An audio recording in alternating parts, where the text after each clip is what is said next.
Selamat sore, Latsar luar biasa. Saya sehat, saya kuat, saya bahagia. Terima kasih Tuhan.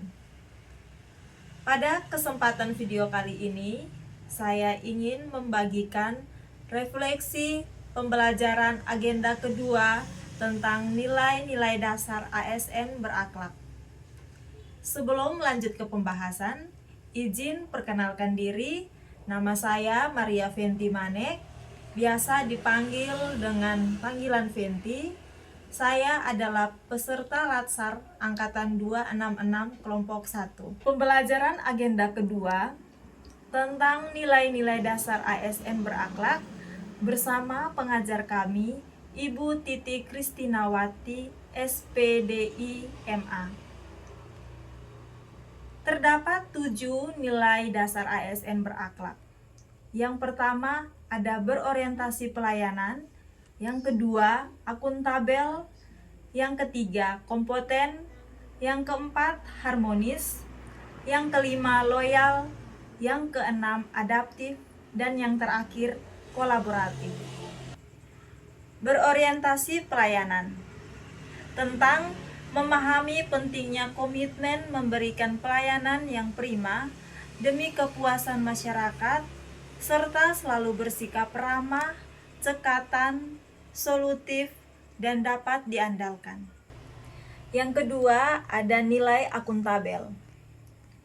Nilai akuntabel di sini berarti melaksanakan tugas dengan jujur dan disiplin menggunakan kekayaan dan barang milik negara secara bertanggung jawab, efektif dan efisien, serta tidak menyalahgunakan kewenangan jabatan.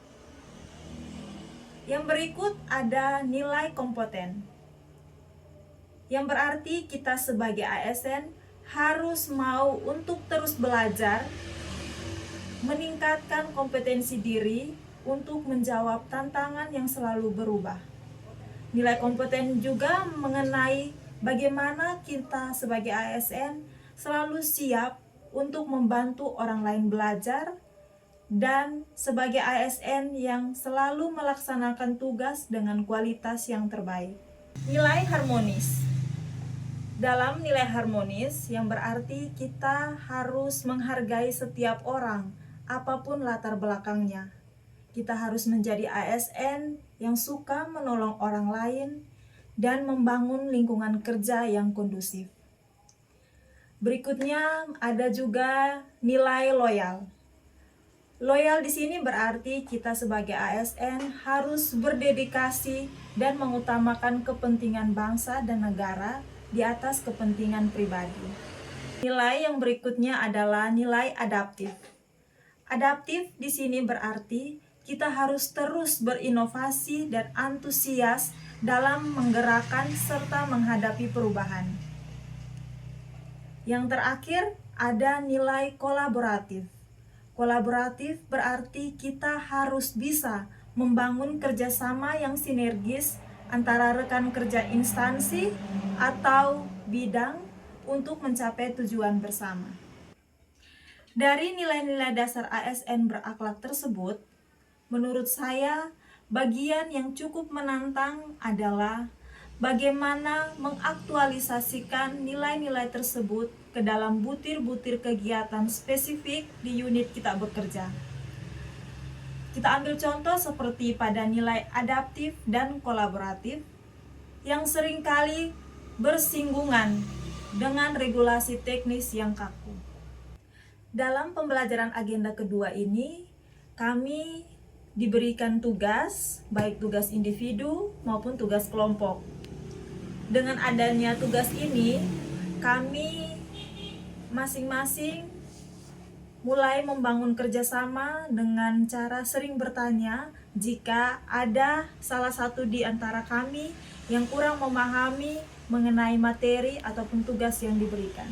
Kesan dan pesan saya bagi pengajar kami, Ibu Titi Kristinawati, SPDI MA. Kesan, pengajar menyampaikan materi dengan sangat interaktif dan tidak membosankan. Penjelasan yang diberikan tidak hanya terpaku pada modul pembelajaran, tetapi juga diperkaya dengan contoh-contoh nyata yang sangat relevan di lingkungan kerja. Hal ini membantu saya dalam memvisualisasikan penerapan nilai berakhlak di tempat saya bekerja. Terima kasih atas ilmu, bimbingan, dan motivasi yang telah Ibu berikan kepada kami. Saya berharap Ibu terus mempertahankan metode pembelajaran yang partisipatif ini. Tetap menjadi sosok inspiratif yang tidak hanya mengajar dengan kata-kata, tetapi juga dengan keteladanan. Semoga bimbingan yang Ibu berikan menjadi amal yang terus mengalir seiring dengan pengabdian kami sebagai ASN. Semoga kita semua selalu sehat dan semakin sukses. Sekian refleksi yang dapat saya sampaikan di video ini. Saya mohon maaf jika ada salah kata ataupun sikap yang ada di video ini. Semoga video ini bermanfaat untuk kita semua yang membutuhkan, terutama bagi teman-teman saya yang juga mengikuti Latsar CPNS. Sekian yang dapat saya sampaikan. Terima kasih.